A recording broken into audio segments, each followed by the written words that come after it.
Did the British see Gurukul system as superior to theirs? Let's find out together. Let's get into it. We know about the great destruction of Nalanda University, right? All the great centers of learning, which were magnets for students from around the world, they were attacked.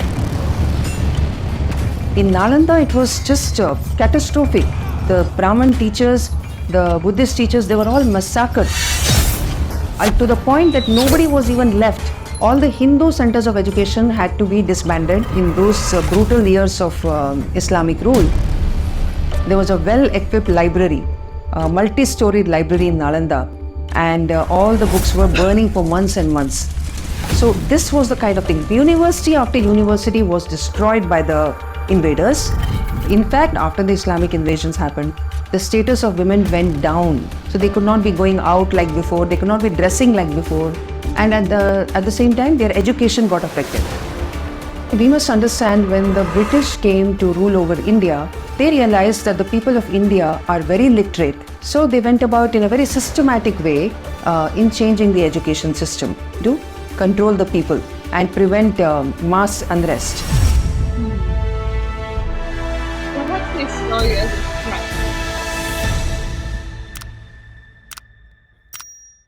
Today's world, when we talk about modern education, there's a lot of buzzwords that are used, like whole brain learning, experiential learning, flexible, discussion based, learner centered. Now, all these things that we are trying to bring in our education today, the modern education, was actually an integral part of ancient Indian education system, which was, of course, under the Guru Shishya Parampara, where we talk about using both. I'll just pause it right here. I'm very much into education because I've used to build like high performing teams, and I recently done like a certification in learning and development, and I love that woman.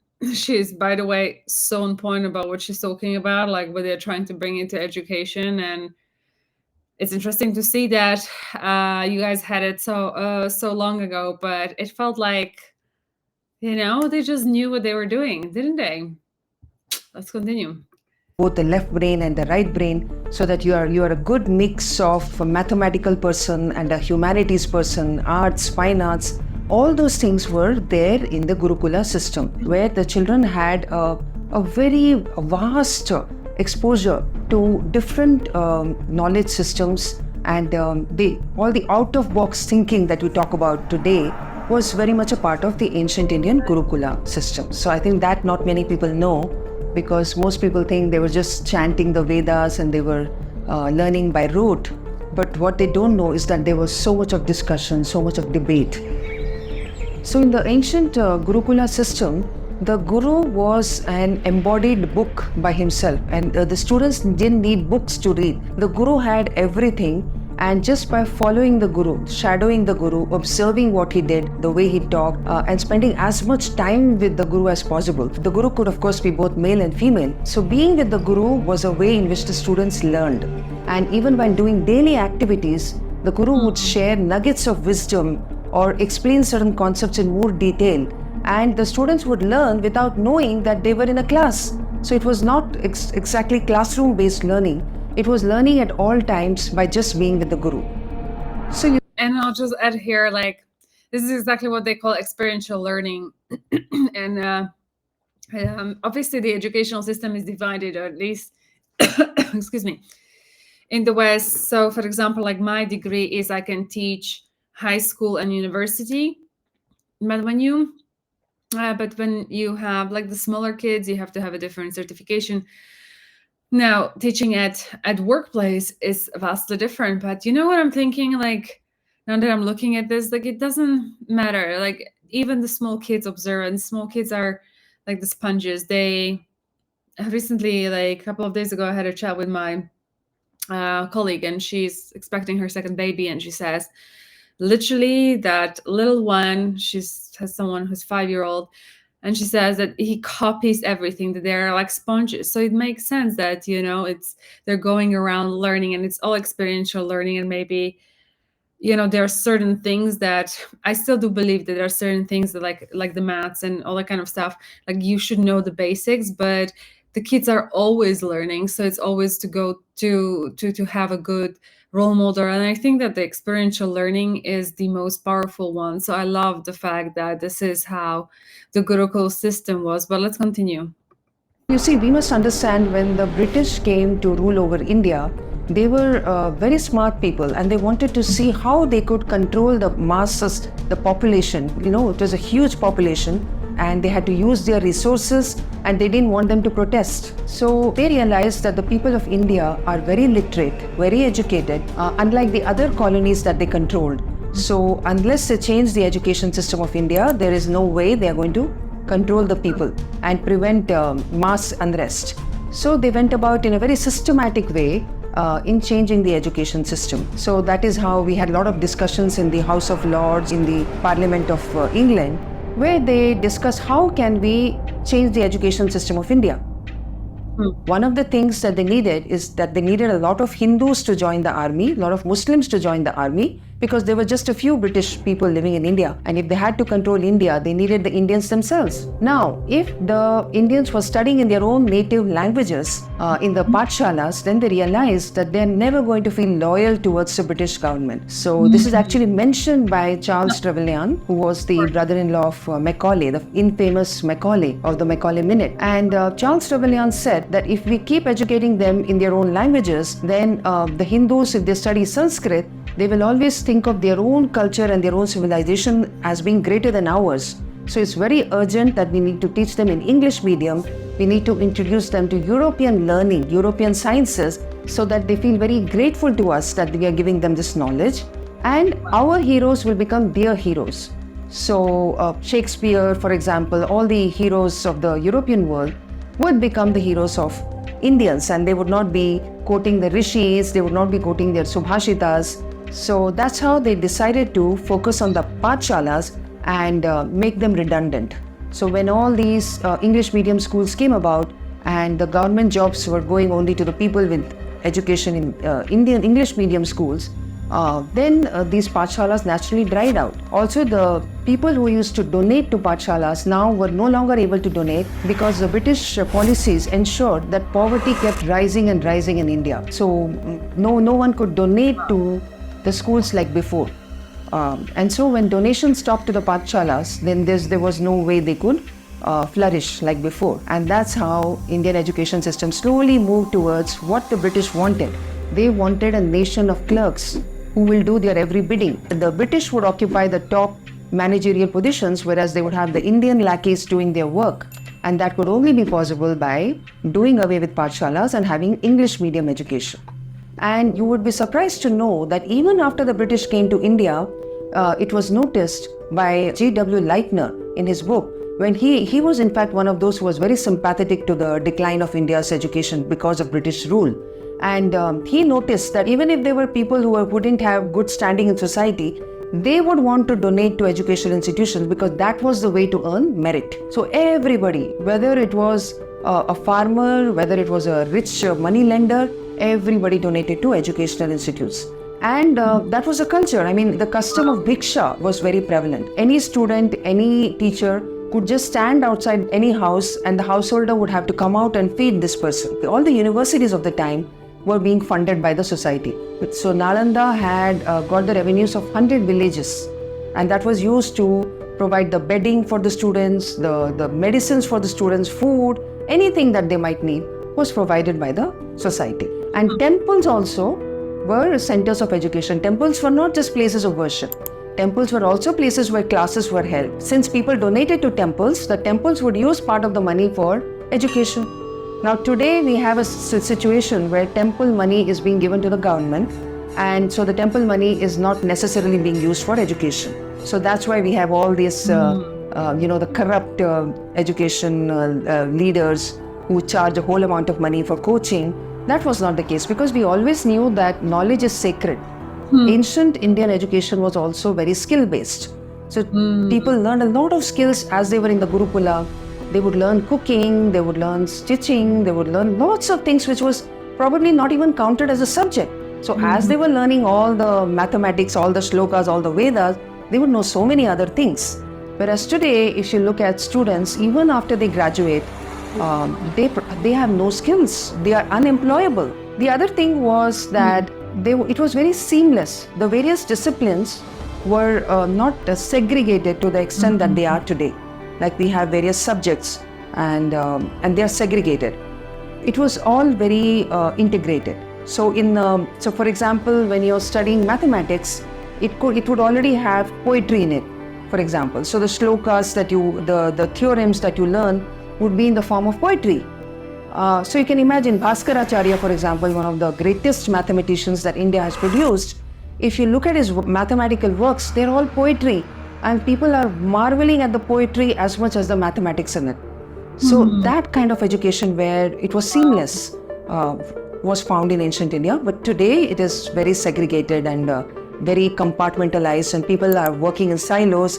An engineer would probably not know much about poetry unless he comes from a family of poets, then maybe.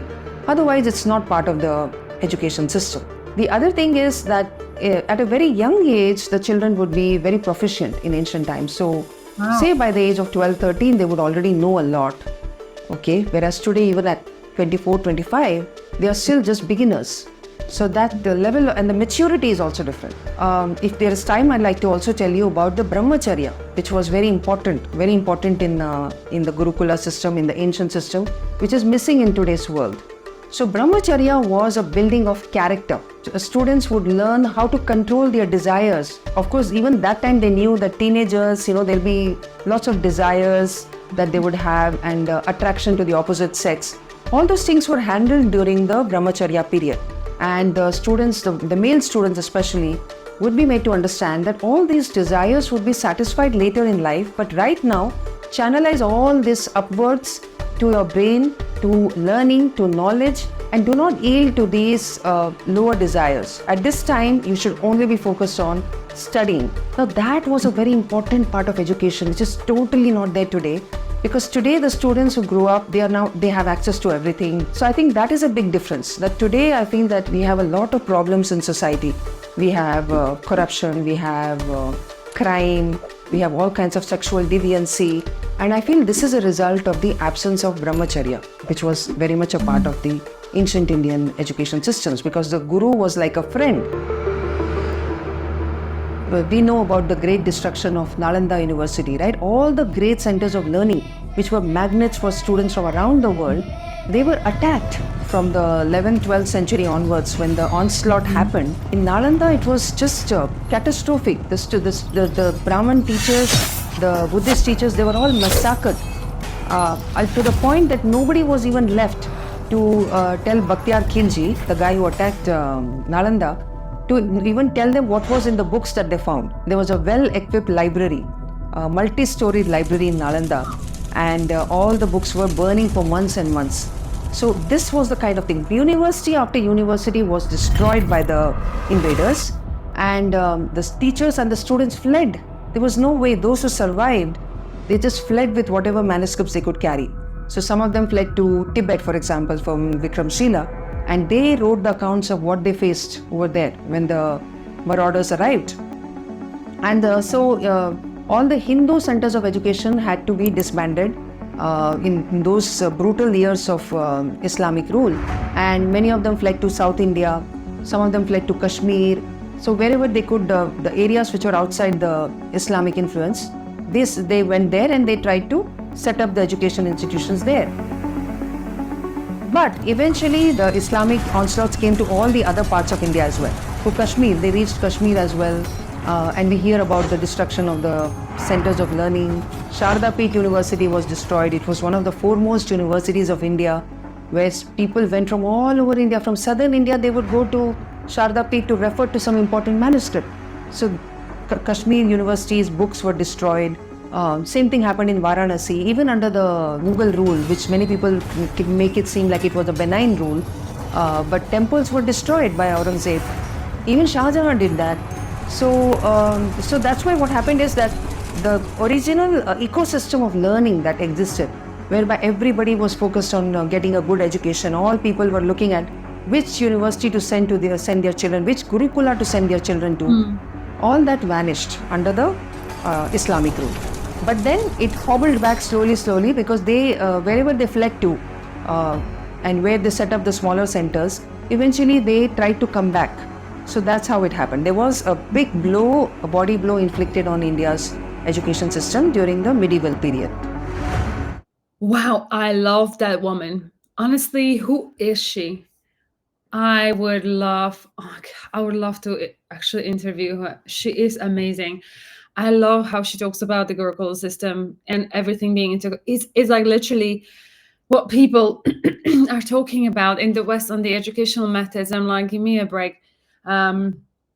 It's like, sometimes these trends in learning, at least here, I'll just say for the giggles, there like people are talking about like they discovered the next best thing, and knowledge has been there all along. So it is such a shame. I love the fact how she's described it, how it was interconnected, how she gave an example of a mathematics connected to poetry, and in all honesty, even in Slovakia, we had a good educational system.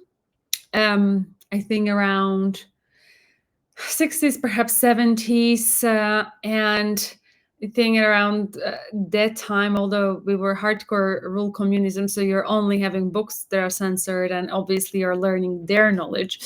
But like in the 60s, Slovakia actually had the softest form of communism out of everyone. This is why we had the kind of tanks of the Warsaw Pact enter our territory and kill people, because then in 70s what became is to come to know is a normalization, meaning going back to normal communism and hardcore communism.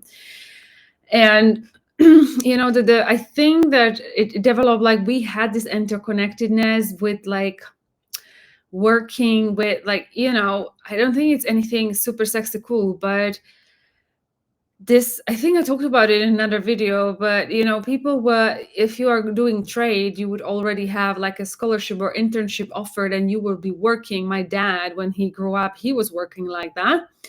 And he was in a trade school, and then he was working for a different company. He was actually making a lot of money as a young boy, because it was in demand. And that went away with the Western educational system. And what pisses me off about these things the most, and I'm sure it pisses her too off, is that they come to you, they suppress you, they do it very systematically, and then long behold, centuries after, they come and tell you, well, this is the the new thing in the education, and you should be doing this experiential learning and what have you. And you're looking at them and you're thinking, you moron. And one thing that I've pointed it out, it's education, and the more I'm really, I mentioned it in other videos, but literally the more I'm learning with you guys, and this channel really has been a catalyst for me to really try and discover the old Slavic history and old Slovak history. And for us, like the history you have with the British, you would kind of have with Hungarians. And really, knowledge is a power. And I think it lands differently when it hits you, when you're in the process of doing that, and how anything can be manipulated. It's incredible. And how the lost knowledge contributes to your how they've done it systematically. They made you guys poor, and you lost your culture. Basically, you lost your your kind of, I don't know, I want to say Vedic, let's put it that way, consciousness. And you thought that it's kind of like the same. Like, the thing is, at least you guys you knew you had it. Slavic history, it's a totally different story. It's like erased.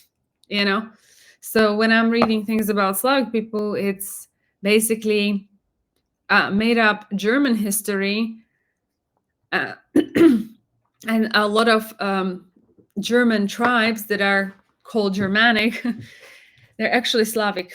And Europe was dominated by Slavs. In fact, they were about to conquer the UK as well. They led wars with Franks, so like, let's say French people these days. And it was all Slavic people. And it is, I think, hard to prove. A lot of things have been burned conveniently, like, things on your end. And this is kind of what you do when you want to suppress something, and you do it by force. And on one hand, I'm always a person that wants to accept things for what they are and just learn from the past, because there's no point being angry or whatever about what happened. The point is, we have to learn, and then and move forward from there. And another part is the fact that no matter how, let's say, we would want to be angry at our respective main suspects, I guess it has been the plan of the godly plan. It's, as I said many times before, civilizations come and go, and we just have to accept it and learn from it and see how we can future-proof it. But I actually don't even believe you can future-proof it. I think when you have a nation that's very good at psychological warfare, like, for example, you have the US. So basically, what happened after the Second World War, after Nuremberg trials, they were supposed to execute all the kind of Nazis. And what they've done is they had moved basically a lot of those crazy people to the US. So they had, and then if you notice that psychology, like Jung, Freud, they were all like Austrian Germans, whatever. I don't know their nationality, but either they were Austrian or Germans or either or. And then suddenly psychology is really booming after the Second World War in the US. What are the odds? This is just my little conspiracy theory, but it is a psychological war. And this is why I always preach, quote unquote, that you need to work on yourself and your self-worth and understanding where you come from, so you can decide for you and you are not easily manipulated. I love this video. I would love to actually meet this person and interview her. She is awesome. She's so on point. I think we would be best friends. Love it. I absolutely love and adore this. I wonder what you guys thought about this video. Let me know in the comments below, and share, like, and subscribe this video, and I will see you next one. Until then, please do take care and lots of love. Bye-bye.